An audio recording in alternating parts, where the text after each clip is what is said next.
Welcome to Wednesday's edition of Big Blue Kickoff Live, presented by Cadillac, the official luxury vehicle of the New York Football Giants. So glad you could be with us for the next hour. Dottino and Matt Citak with you, and we are talking Giants football. 201-939-4513. You can also go hashtag Giants Chat on Twitter. And as a reminder, you can find the archive of this show and our entire podcast network on the Giants mobile app, podcast platforms everywhere, and at giants.com/podcast. Now, I thought today, since the draft was just this past week, and we've taken a lot of calls the first couple of days, and we'll take a bunch of calls today too. I mean, I want you folks to get in and let us know exactly what you thought about the draft. But I wanted to broaden the scope just a tad, Matt, just a tad. Because, in my opinion, the NFC East did extremely well in this draft. Now, we all believe, I mean, the Giants got value and need. It looks like their six-member draft class is even going to give them a lot of production right away. We anticipate this to be a good draft, 2024, for the Giants. But I will also say that the tide raised all boats in the NFC East because the Philadelphia Eagles, Washington Commanders, and Dallas Cowboys all can say the same thing, which means this draft on its own probably didn't do much to shuffle the power in the division. Yeah, I think you nailed it right on the head there. I mean, the Giants draft, arguably, very strong. They addressed multiple positions of need. And, as we've talked about, as John and I talked about earlier in the week, it was a good marriage between value and need for pretty much all of their picks. So the Giants definitely did get better from this past weekend. But as you mentioned, so did the other three teams in the division. All four teams came out of the draft, I would say, pretty significantly better. And a lot of the media, members of the media, analysts that have been putting out these grades or rankings for all draft classes around the league agree. I mean, Dane Brugler, the author of The Beast, I think safe to say is one of the top draft media minds out there, had all four NFC East teams in the top 10 of his draft class rankings that just came out earlier this week. Well, it's not just that these teams got good players, but they also filled holes. Yeah. Which is the double win, right? That's the daily double. That's the exacta, when you're able to do both at the same time. All right, so let's quickly just take a look at exactly what the other teams in the division did and their goals going in. And again, looks like they met them. We'll start with Philadelphia since they've been the beast of the division now for a few years. Think about this, right? They go in knowing that their secondary was old, slow, banged up, clearly the weakest part of their squad. And what do they do with their first two picks, Matt? What do? They get two guys who were highly thought of in Quinyon Mitchell and Cooper DeJean. And could it have fallen any better for them? No, honestly, it could not have, because just those two guys alone, not even looking at the rest of the guys, those two guys alone. That's a win-win right there. There were so many rumors and rumblings leading up to the draft that the Eagles were going to move up in the first round in order to land Quinyon Mitchell. They end up staying at number 22, and he falls right to them. So that's one big need right there. And then with Cooper DeJean, people were pretty surprised that he fell out of the first round, that he was even available for them in the second round. At 40. I believe they moved up in the second round to land him at 40. But yeah, just those first two picks alone, the secondary was arguably the biggest hole on the Eagles roster, and they filled it in an amazing way with those two players. Now, there seems to be a little bit of an indecision amongst the people at the Combine, and we've heard them also talk about DeJean over the course of the last couple of months on the show. Is he a corner or is he a safety? Look, either way, he helps their secondary. Oh, yeah. That's the bottom line. So it's still a great pick for them, regardless of what position he finally lands at. Now, we look at pick number 3, Jalix Hunt out of Houston Christian University. He's an edge rusher. They get him at number 94. All right. I'll be honest with you. I hardly know anything about him other than what I read, because I did not do any work up on him. But he's an edge rusher, and we know how Philadelphia usually cultivates their pass rush. So just going off of how successful they've been with those kinds of guys, chances are he's probably going to be pretty decent. Yeah, I mean, I think his name might not be as well known just because he went to Houston Christian, obviously not a very big school, but I remember, after Mobile Senior Bowl, there was a lot of talk and a lot of buzz surrounding Jalix Hunt as don't sleep on this guy just because he's a small school prospect. He could end up being a very good NFL player and, landing in the third round. Clearly the Eagles agreed with that. They saw enough in him to use a day 2 pick on him. And I mean, we'll see if they're able to develop him into, the next great Eagles pass rusher. Who knows? They've got a good group of guys surrounding him, so he's not going to have too much pressure as a rookie. Exactly. So, they could certainly get some production out of him. The other 2 picks I just wanted to mention, they get Will Shipley, the running back out of Clemson. Now, it doesn't hurt any running back room that has Saquon Barkley in it. And we know from the time when he was here, you have to protect yourself and make sure you've got some more bodies in that room because you don't know how many games and how many snaps he's going to play. So they get themselves a quality running back in the 4th round, which is the sweet spot for running backs in this draft. Yep. And they got a good one from a power program. And they also pick up Jeremiah Trotter from the same Clemson program and the son of a former Eagles linebacking legend. Now, whether or not Trotter, even comes close to the kind of career that his dad had is irrelevant. In my opinion, the Eagles linebacking core was not very fast, did not have a lot of range, and I also thought that was one of the reasons why their defense went downhill last year. It was the secondary first, the linebackers second. And whether or not he becomes a star, he is a 5th-round pick, and you certainly know the intangibles are going to work in his favor. And we'll see if these 2 players wind up giving them some production. Yeah, I mean, to see the name Jeremiah Trotter and see land with the Eagles brings back some not so great memories from growing up watching his father play against the Giants for nearly a decade, whether it was with the Eagles or with Washington. But I think that was a very solid pick for the Eagles. I think the only reason why Trotter dropped to the 5th round was because he doesn't have that ideal size you would want for a linebacker. I think if he were a little bigger, he would have gone a lot sooner, probably somewhere in the mid to late day 2 range. Will Shipley, as you mentioned, very talented. I would just say offensive playmaker. I wouldn't be surprised if they use him all over the offense, whether it's this season or moving forward. He's a good pass catcher. Like, I don't think he's going to be just used exclusively as a running back. I thought, the Giants were going to potentially have some interest in Shipley because we all assumed that the Giants were going to add a running back at some point in the draft, which they did in Tyrone Tracy. But I thought Shipley could have been in the mix. I also think 2 of the other day 3 picks were very interesting, and the 2 wide receivers that they selected, Enos Smith and Johnny Wilson out of Florida State. Obviously, day 3 picks, day 3 wide receivers. I don't think anyone's expecting them to come in day 1 and, be Pro Bowlers. Well, Wilson could wind up being a tight end as well. Yeah, because he's a big guy. But those 2 picks stood out a little bit on day 3. I think those could, if given time to grow and develop in Philadelphia, could end up being very solid picks. But the thing that impressed me the most about the Eagles draft is they came away with this big group, this huge draft class, very talented players.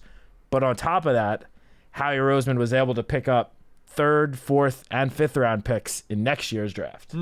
There was a lot of trades that the Eagles did this past weekend to still emerge from the draft with this strong draft class and 3 mid-round picks in next year's draft.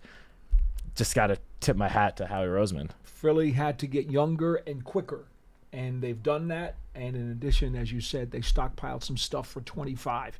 All right, a little quicker now. We go to Dallas. I look at the first 5 picks of their draft, and I'm like, boy, they got to be really happy with this, right? Tyler Guyton, offensive tackle, Oklahoma.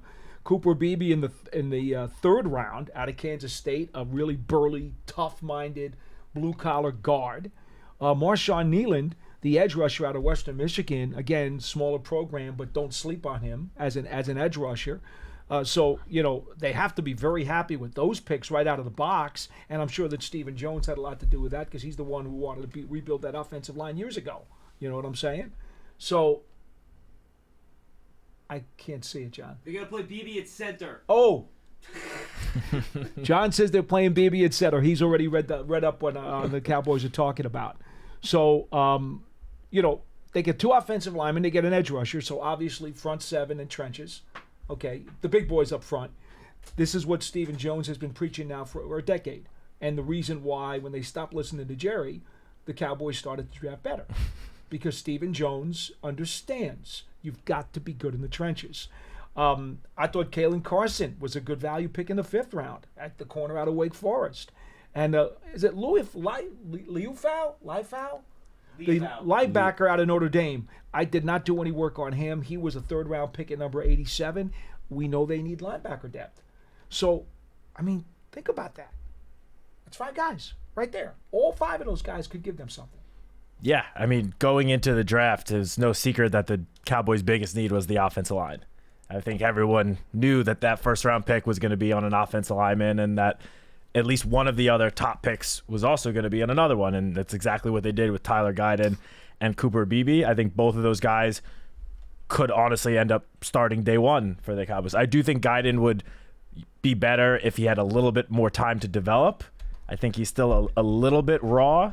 Not in the NFL. But no, they rush you in as soon as they can. A 1st round pick on the offensive line, especially with the Cowboys needing offensive linemen, he's going to be thrown right into the fire on day one. But they did definitely address the offensive line, which was probably their biggest need. The one thing that kind of stood out to me about the Cowboys draft that I remember from the weekend was I thought it was a little strange going into day 2. Jerry Jones was openly talking about how much they liked Jonathan Brooks. Yes. The running back out of Texas. Didn't happen. And obviously running back was a big need for them. He went on and on raving about how much they loved him. And then sure enough, someone moved up in the 2nd round. I think it was the Panthers, moved up in the 2nd round to take Brooks before the Cowboys could get their hands on him. And they ended up addressing the running back position after the draft when they brought back Ezekiel Elliott. So maybe that was their plan all along. But just seeing the Panthers move up to sneakily take Jonathan Brooks away from the Cowboys, it did make me chuckle a little bit. All right, finally we go to the Dallas Cowboys, and again, I look at their draft and their first 6 players. The Commanders, Washington Commanders, I'm sorry. Their first 6 players, they're probably going to get something out of all 6 of these guys. Seriously. Now, Jaden Daniels, the quarterback at LSU, to me, that's the one real risk-reward pick that they took, okay? I would not have taken him there, but they felt like they had to get a franchise quarterback. They think he's that guy, so they got him. Okay, wonderful. We'll see how that works out. The rest of them, Newton, the defensive tackle out of Illinois, round 2. Sainristil still out of Michigan, the corner, also in round 2. Ben Sinnott, the tight end out of Kansas State, also in round 2 because they had 3 second-round picks.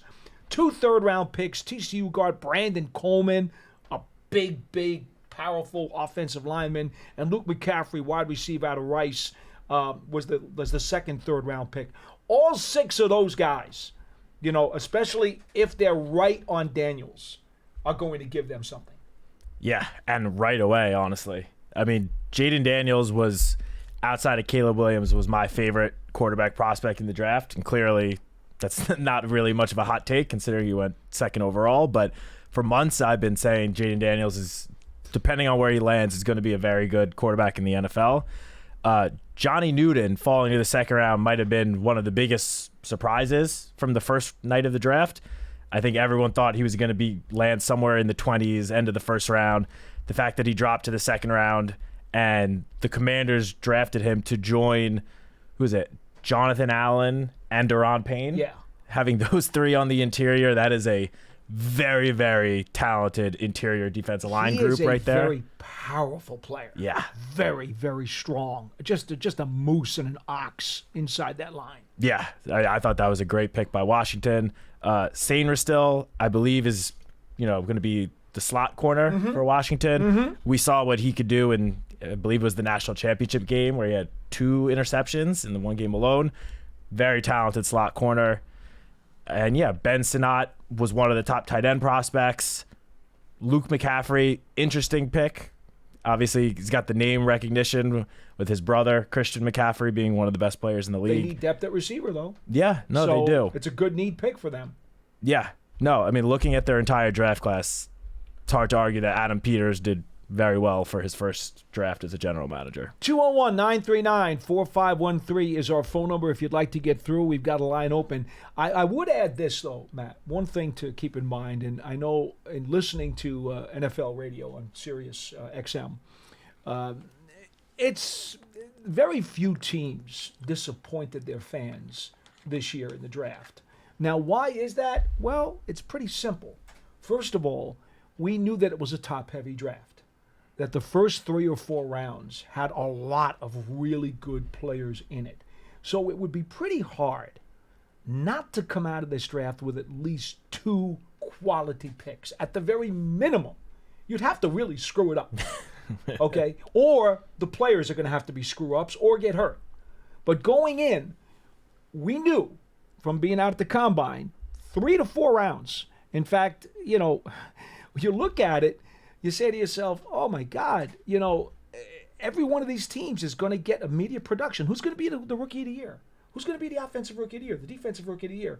I wouldn't even venture a guess because there are that many good players who were taken in the first 2 rounds that I wouldn't want to take odds on that. I really wouldn't.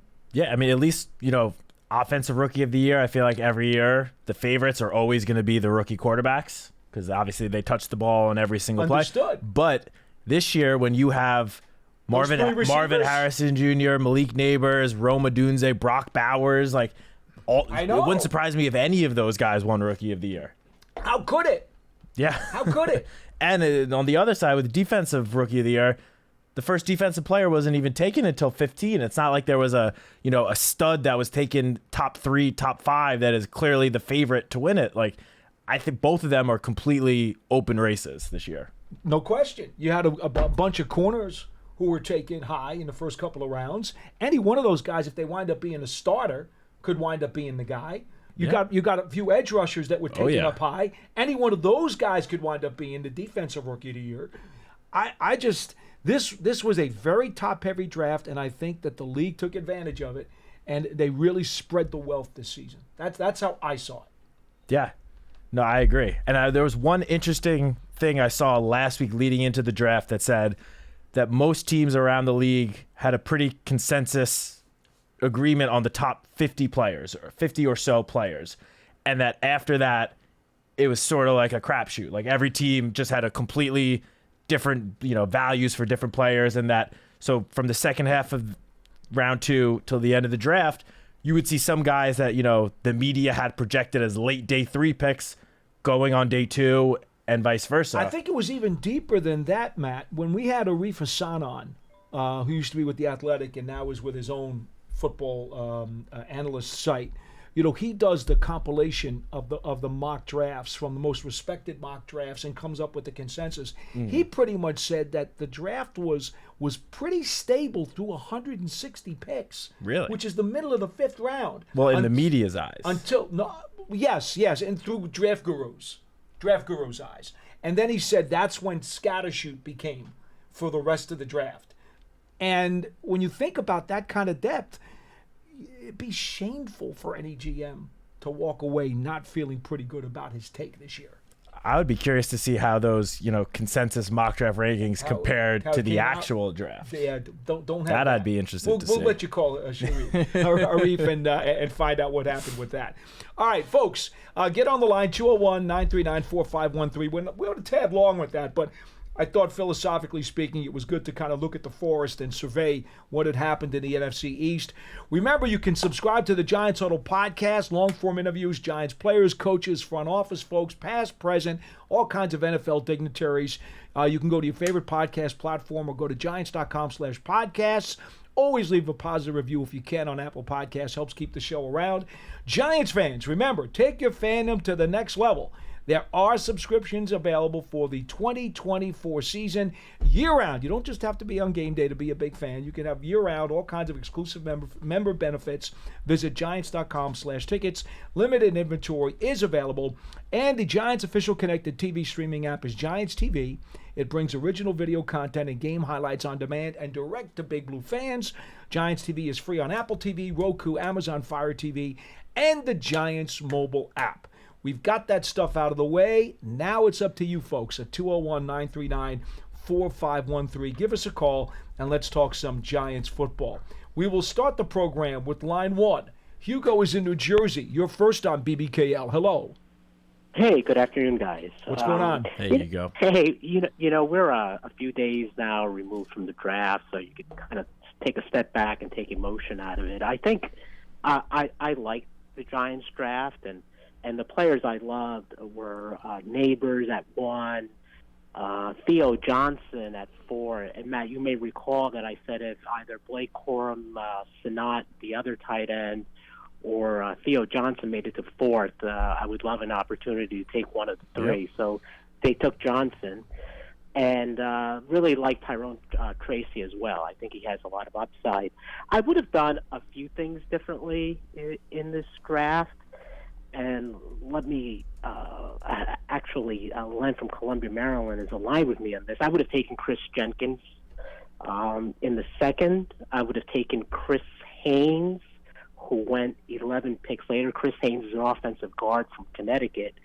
And I would have taken Mekhi Wingo in the 6th, and he went 6 picks later.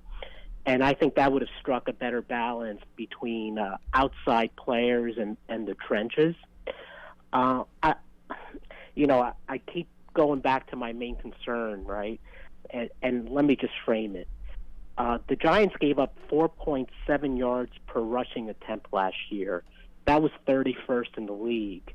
And that was with Leonard Williams for half a year and Ashawn Robinson for the full year.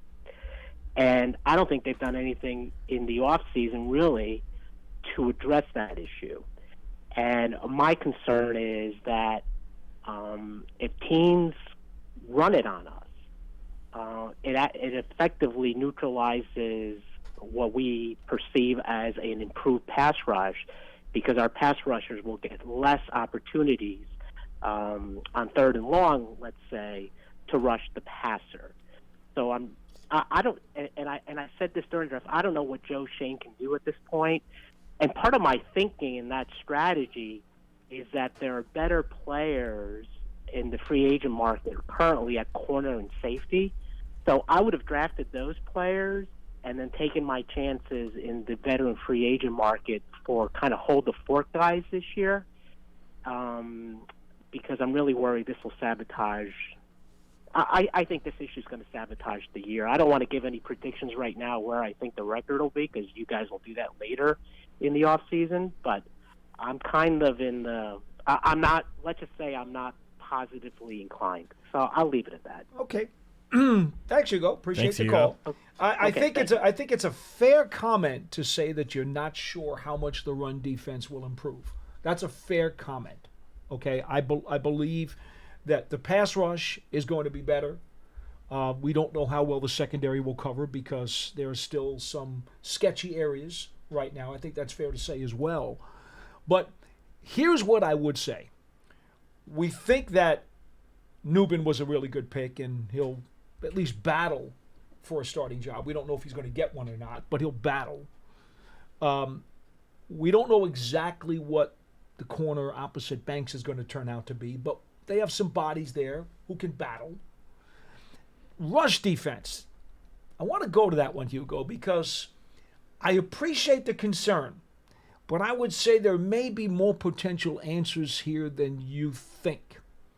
Now, we know that DJ Davidson is there and Jordan Riley's there to help back up Dexter Lawrence. I mentioned on the show yesterday, and I don't know if you heard it, I think that Ryder Anderson and Boogie Basham may get a chance to try to earn reps at the 3 technique position. Boogie Basham played end and 3 technique at Wake Forest and was really good at it. And when I projected him as a guy I might like to see in the 2nd round of that draft, I thought about that usage. Not so much being an edge guy, but a guy who would be an end in the run game and then bumped inside during the sub package. That's what I saw in him coming out of school. The Bills didn't use him that way. Nope. They made him an edge rusher, and he's not an edge pass rusher full time. That's not what he does well.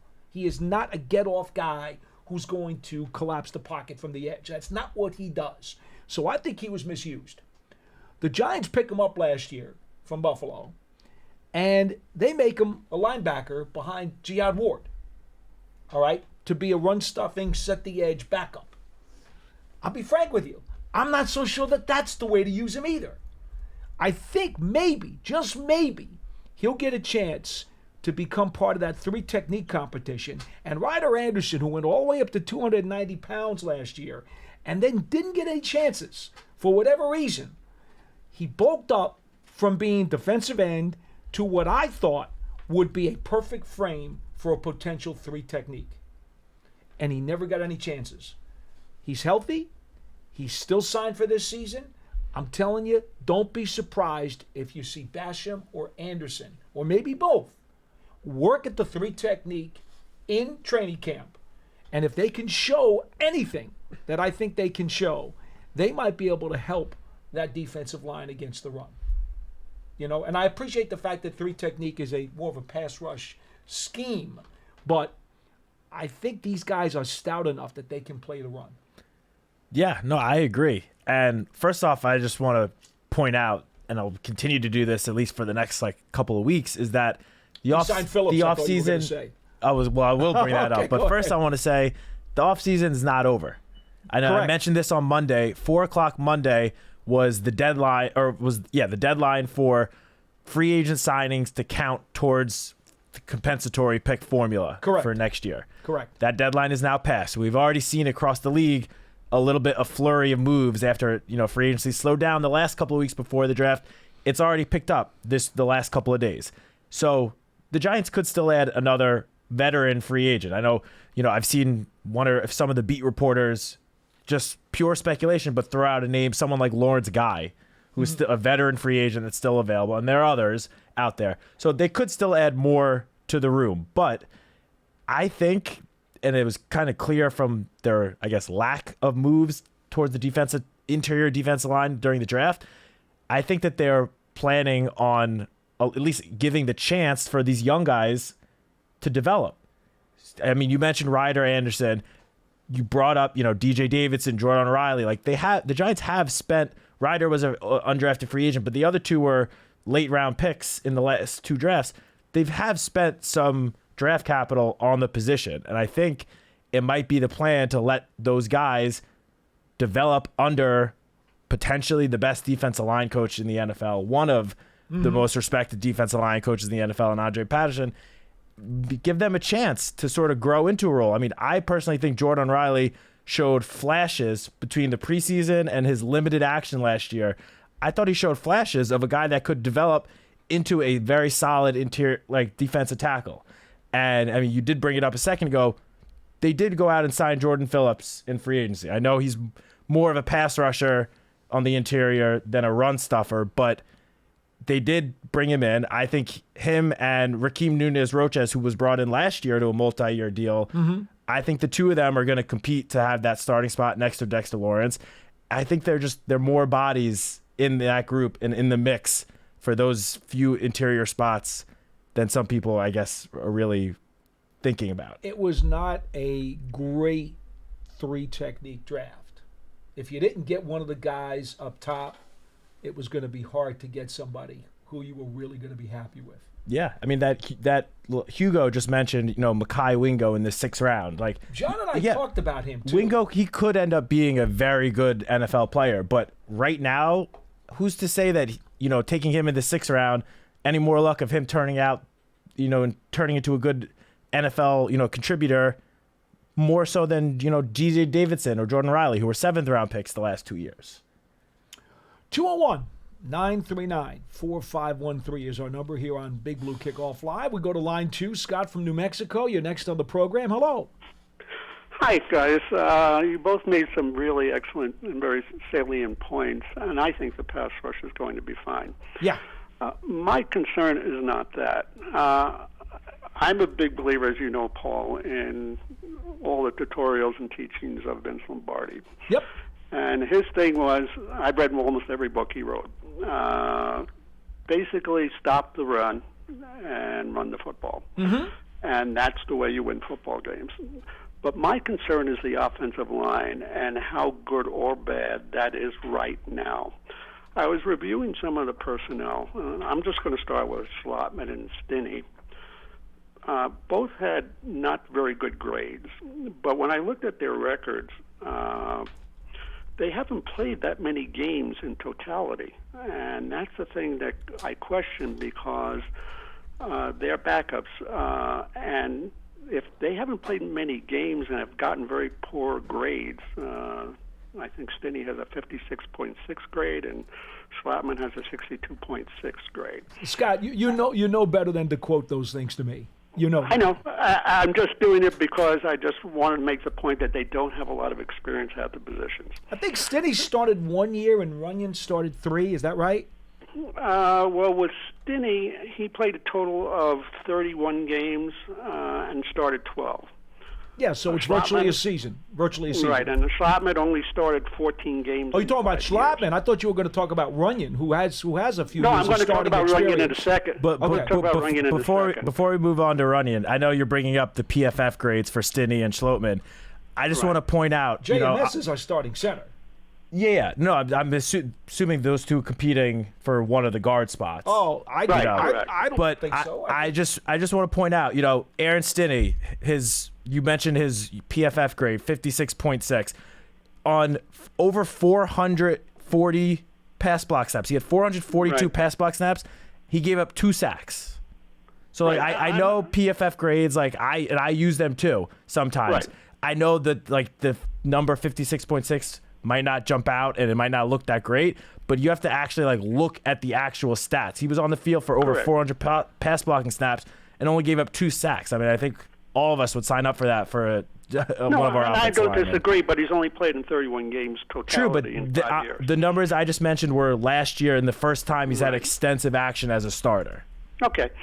That's a fair point. With Runyon, both of you are aware that in 2023, I think he was moved to right guard. Yeah. And when he was moved to right guard, he had given up 10 pressures in 6 games, so Green Bay decided in the last 4 games he split snaps with his backup. I think his name is Shine Ryan. I hope I'm pronouncing it correctly. And when they got to the playoffs, he garnished less than 70% of the snaps in the playoffs. And that, to me, I start to question because I always thought John Runyon was an excellent player when he was playing at left guard. And they moved him to right guard, and then he started to have some issues. And I'm wondering, even though I still like him and I still admire his ability, that I start to wonder about that because why did they move him to right guard if he's actually a natural left guard? And then secondarily, he was splitting snaps with his backup. So I question again, not that he's not a good player, but is he the kind of player the Giants need to have? And he's only, I think, 27 or 26. He's only been in the league 4 years. Right. So he has. I'm sure with Priscilla, they'll be working on some of that with him. And then when we get to the other positions, the elephant in the room is Evan Neal, whether he's going to make it or not make it. I think Illuminor was an excellent pick. But my overall consensus when I look at the offensive line, because I think that's the crux of whether the Giants are going to have an excellent season or not.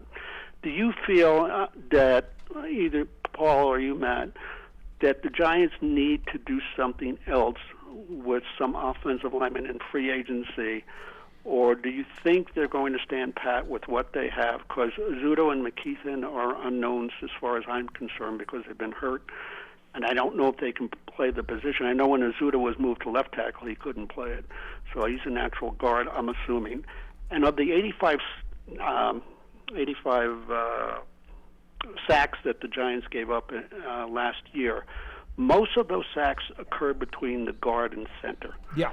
And so those are the strongest positions. I think up the middle, whether it be offense or defense, you have to shore that up. And that's why I'm not so much worried about the defensive line, but I am worried about the offensive line. And so my basic question is to you, and I'll be glad to get off the air to hear your retort, is do the Giants need to do something else? Because I'm not sure they have the right personnel. And if they don't have the right personnel, even though I agree with you they had an excellent draft, I don't know. I think it'll go for naught unless they can strengthen that to a degree where they're not going to be susceptible to having Daniel Jones back there and going through the same malaise he went through last year. All right, Scott. Glad to take your answers off the air. Thank you again, guys. All right, couple things here, I think, as we dive into this. First of all, I think if the Giants are going to add any veteran free agents on the line, I think it would probably be at tackle, not at guard. One of the reasons is the room right now is overcrowded at guard. Yep. They've got a lot of options there. We don't know who's going to step up and take the jobs, whether it's McKeithen, whether it's Zudu, whether it's Runyon, whether Illuminor winds up being a guard, or everybody says, oh, Neal should be a guard. Whoever it turns out to be, they're overflowing with guards right now.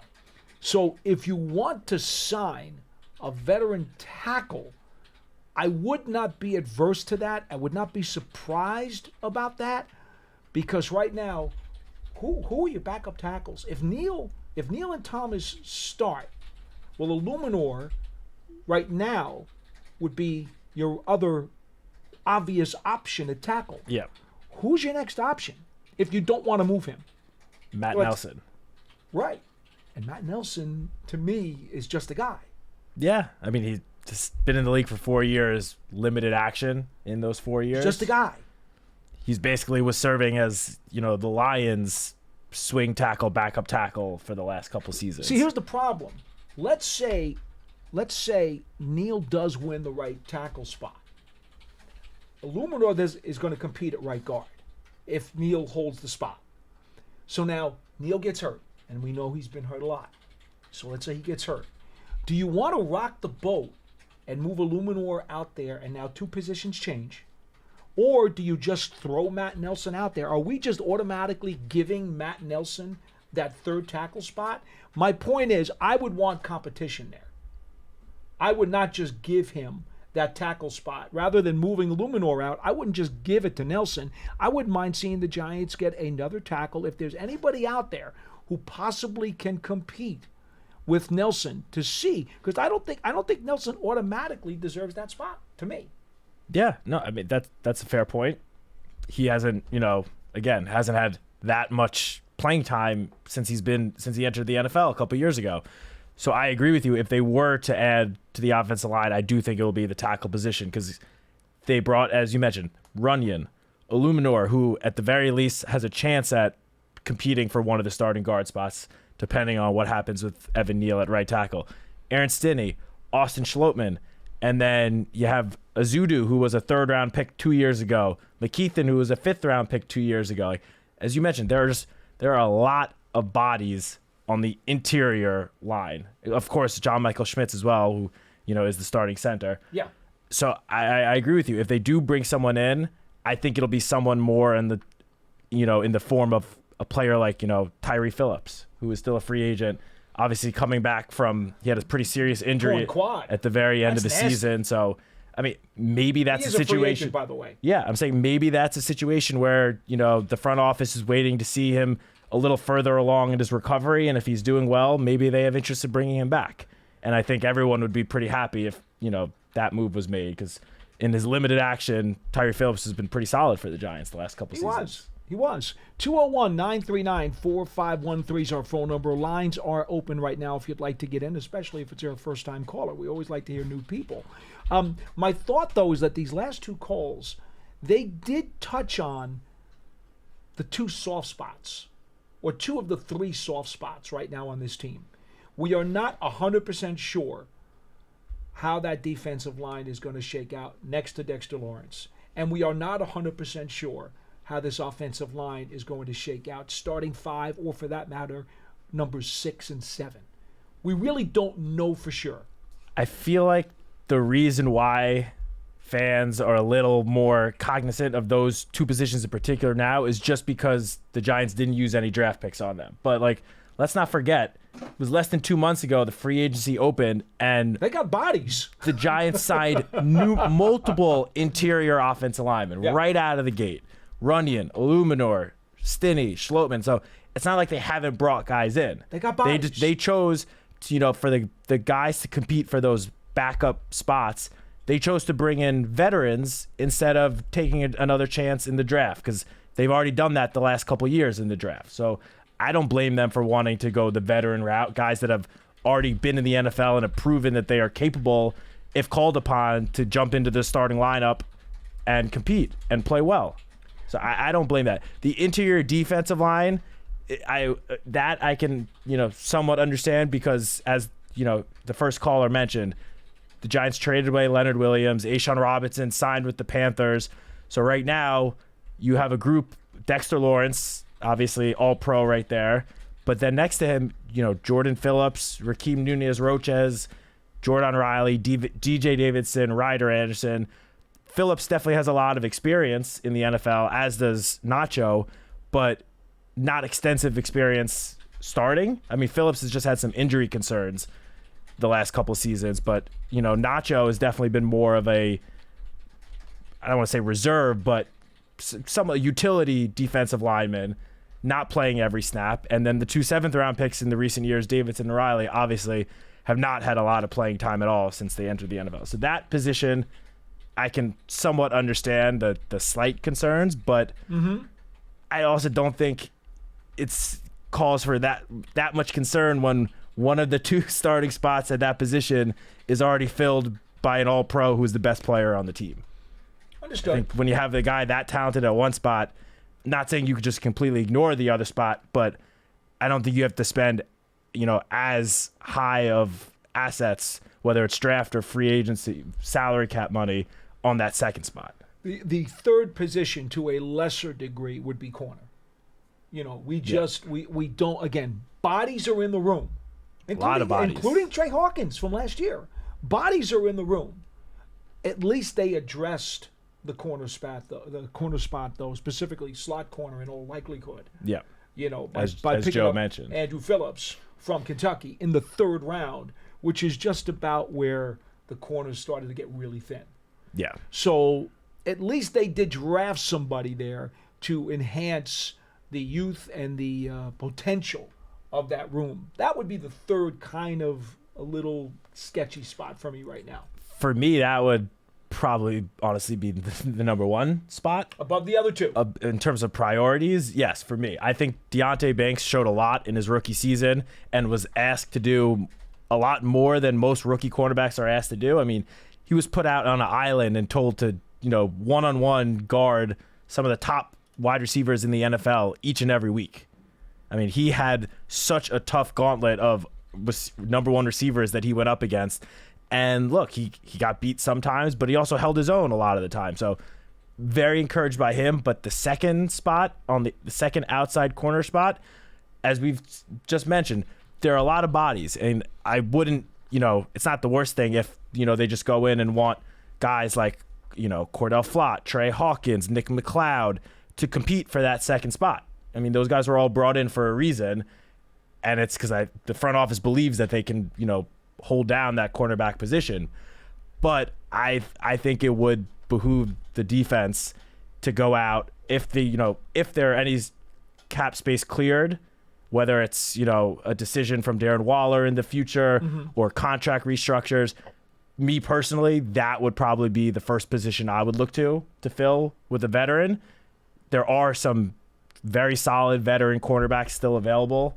I mean, depending on how much the Giants would be willing to spend at that position would define what type of player they bring in. But Stephen Gilmore, Steven Nelson, who else is there? Well, those are two of the bigger name guys. But Witherspoon, who's with the Rams, that's the guy that I would target, because Witherspoon, and I was just looking up his money last year. He made just over $1 million last year. He's 29 years old. He's been in this league now for a number of years, and he's one of the very few corners in this league who are 6'2" and taller. Although we're getting some taller guys in the last couple of years. But he's a tall, long corner. Been with San Francisco and Pittsburgh and the Rams. And over the years, he's had a number of interceptions, 11 picks in his 7-year career. Started for, all of last year with the Rams. Economically, see, because I don't know when you're talking about how much money you're going to have to maybe add a vet. let's just say that Waller is coming back for a minute. You don't have a whole lot of nickels and dimes to spend. So you're going to have to probably go to somebody who's going to be about $1 million or so. You're not going to have much more. I don't personally think the Giants are going to get into the mix for guys like Gilmore, who are going to command a lot more money. That's the problem. I fully agree with you on that. So if you got to go cheap, and you want somebody who's had some success in the league, and has shown the ability to start if necessary. I mean, remember when they picked up Fabian Moreau a couple years ago? He was great. He was great. And by the way, he's a free agent too. The Broncos, his contract is up. Fabian Moreau's Let's out not there forget, again. Fabian Moreau was brought in after the start of the season. Yeah. To play the second corner. He was inactive. To play the second corner spot opposite Adoree Jackson. Right. And until Adoree got hurt, Fabian Moreau was playing great. He was playing outstanding football, and everyone is calling him one of like the steal free agent signings, like even of the year. Now, once Adoree got hurt and all of a sudden Moreau was pushed to the number one corner spot, then his play started, to falter a little bit, but he was great up until Adoree got hurt. And I think that is the type of, veteran player that the front office could look to bring in to play opposite Deontay Banks at this point. And again, economically, he's going to be friendly. Yes. He's not going to try to run the numbers up on you. No, look, if the Giants were to go out and sign anyone at this point, chances are it's not going to be someone for big money. Right. I mean, you never know with signings. You never know with trades. Like, trades could still happen. Well, I don't think they're going to redo anybody's contracts that they have currently on the team. I don't think that's happening to create any room. I think you're pretty much where you are with the deals you've signed. I mean, look, Joe has made it very clear that he does not like restructuring contracts. He does not. He does not like pushing cap hits to the future. And they already just did Dexter. They did do Dexter. Room. I wouldn't be surprised if there is somewhat of a restructure for someone. I mean, someone like Andrew Thomas, who's not going anywhere anytime soon. I could see that. Bobby Okereke. That is if they need to clear some money to clear, some cap space. Because you need money to sign your free agent class. I mean, sorry, your rookie class, yes. Which I believe the cap space that a lot of people are reporting the Giants currently have is like just enough to sign the 6-person draft class. If true, it's very thin. Yeah, but as Joe, as any GM will tell you, you need some money to operate during the season as well. No doubt. So I think that would require, at least one contract restructure at some point. It doesn't have to be now. It could be, going into training camp. It could be going into week 1. That's not something that could happen or has to happen immediately. 201-939-4513. We have about 10 minutes left on the show. If you want to give us a call, tell us what position you think the Giants might want to add a veteran. Okay, whether or not you think it'll be inexpensive or maybe try to find a little more money. Do you think it's D-line? Do you think it's offensive line? You think it's corner? Or maybe you think something else? We're certainly willing to talk about it. Let me go back to you for a second, though, about what you were just saying a second ago. In terms of the roster construction, because of the rules now, since COVID, where you're allowed to promote practice squad guys, you get 2 every Sunday. Remember now, and every time you do that, it costs you a little change. Yep. You got to reach into the piggy bank, and you got to get those nickels and those dimes and those quarters out. So it's not just saying, okay, you want to have X number of bucks during the course of the season because you may need to go replace somebody. No, that's not the only requirement. That money, whatever you got in that piggy bank, is also going to have to take care of your weekly 2 extra activations. Yeah, 100%. I mean, that for sure, but I also think you definitely want to clear cap space because obviously right now, May 1st, no one knows how the Giants season is going to go.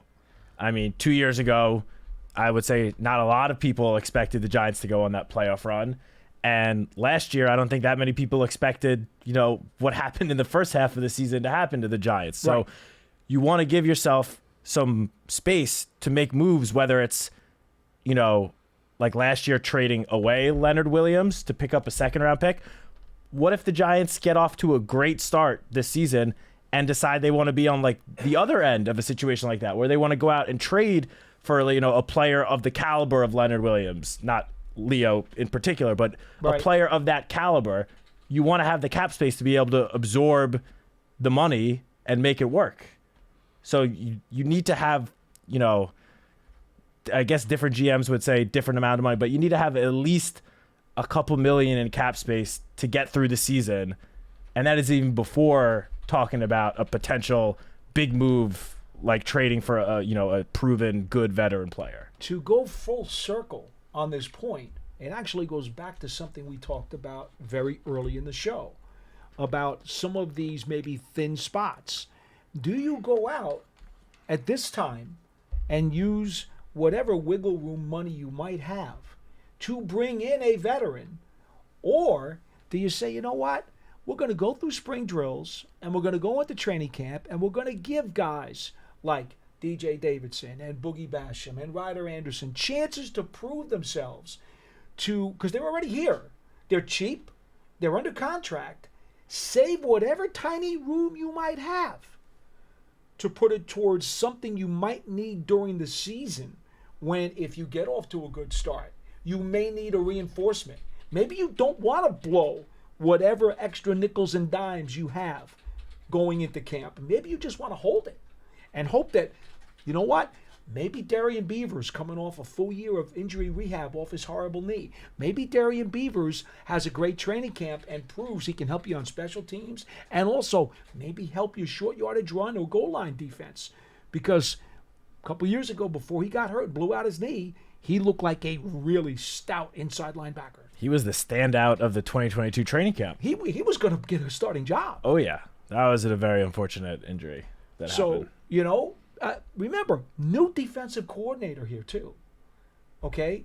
Anything that Wink Martindale wanted to do over the last 2 years, that's kind of out the window now. Shane Bowen's got a fresh set of eyes looking at the tape, looking at these guys, meeting these guys, talking to these guys. I'll give you a great example of how things change, right? Talking to Isaiah Simmons at the end of last year, he started to play really well the final month of the season. They were using him more. He was a coverage linebacker, but they started using him more on the blitz. And he was making some plays, okay? He looked like he was an ascending player. It took him almost a whole year for the Giants to figure out not only how to use him, but also for him to get familiar with everybody and to start finding a rhythm. So Wink Martindale's out as the Giants DC, and I'm thinking to myself, oh, great. Here you got Isaiah Simmons. They won't give up a 7th-round pick for him. But the guy's got a tremendous amount of ability and talent.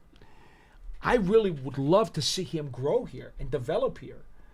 But he's a guy whose primary function, again, is coverage or blitz. Wink was a blitz-happy DC. He left. If the new guy doesn't have use for what Simmons does, he might, prefer somebody else because he's a very specific kind of guy, even though he's a great athlete. It's those two things that he does really, really, really well. Okay? He is not your standard weak side linebacker who's going to track down the run all over the field or charge line of scrimmage and get a tackle for a loss on a running play. That's not his forte. He's a blitzer or he's a coverage guy. Those are his two best traits. And I'm thinking, what if the new defensive coordinator doesn't really have value for those traits or use for those traits? And what if Simmons says to himself, you know what? I know what my best two traits are. I can take them out onto the league and shop them. And I'm going somewhere else because that's the stuff that I'm good at and somebody else is going to want to use that more than the new guy is here. So I didn't think he was going to make it back. I really didn't. Shortly after Shane Bowen got named defensive coordinator, we know what his track record is of not being a heavy blitzer. I figured, well, now for sure, there's no way Simmons is coming back. All of a sudden, out of nowhere, boom, deal gets done, Isaiah Simmons is back. So I saw Isaiah about a week after he re-signed. I said, wow, I'll be frank. I didn't think that you would come back. I'm glad, but I didn't think so. He goes to me, I really like it here. I wanted to be here. I talked to Shane Bowen, the new defensive coordinator. I liked what he said. We're on the same page. I really wanted to come back. I did not want to leave. So that's why I re-signed. He's only 1-year deal. Yep. But that's why he re-signed. Sometimes, it's the stuff that we don't know, and we still don't know very much about what Shane Bowen wants to do with the Giants in 2024. That's the mystery that really impacts a lot of decisions that we can't even forecast.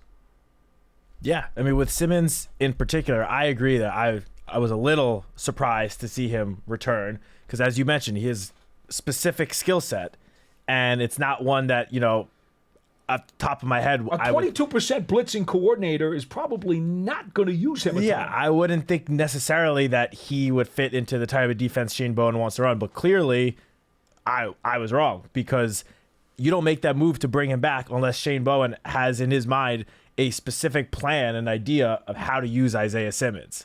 So I'm personally excited to see what Bowen wants to do with Simmons in particular.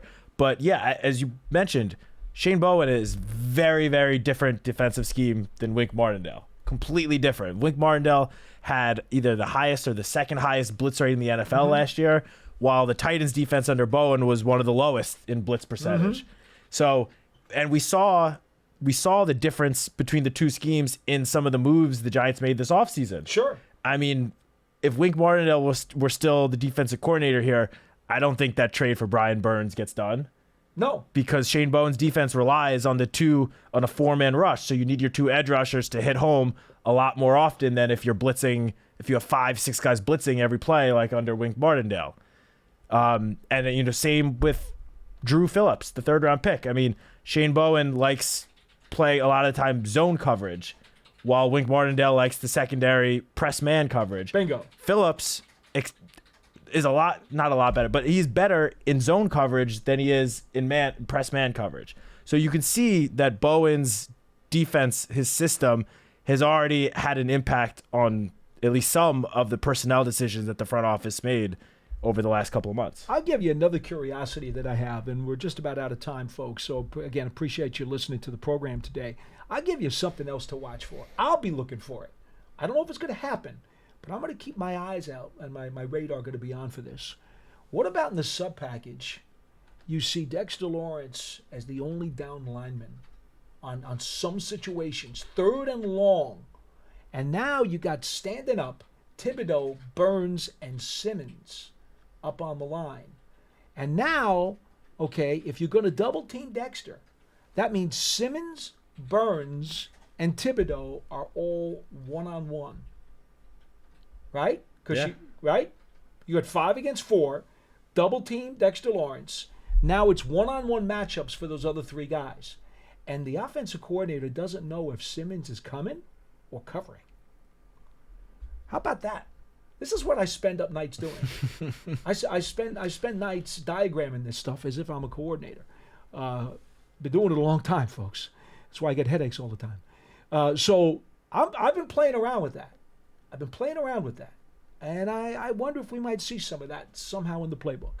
Yeah, I think the Giants have some very, very interesting personnel, especially along the front 7, where Shane Bowen can get very creative with how he wants to set up the pass rush, especially on, as you said, passing situations, 3rd and longs. Remember this.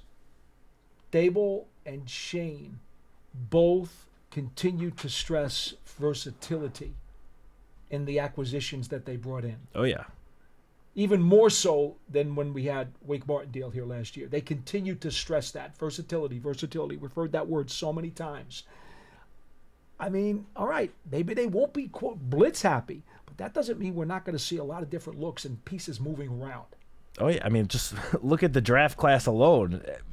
Versatility could be used to describe almost every single member of the 6-person draft class. You have Malik Neighbors, who excels both outside and in the slot.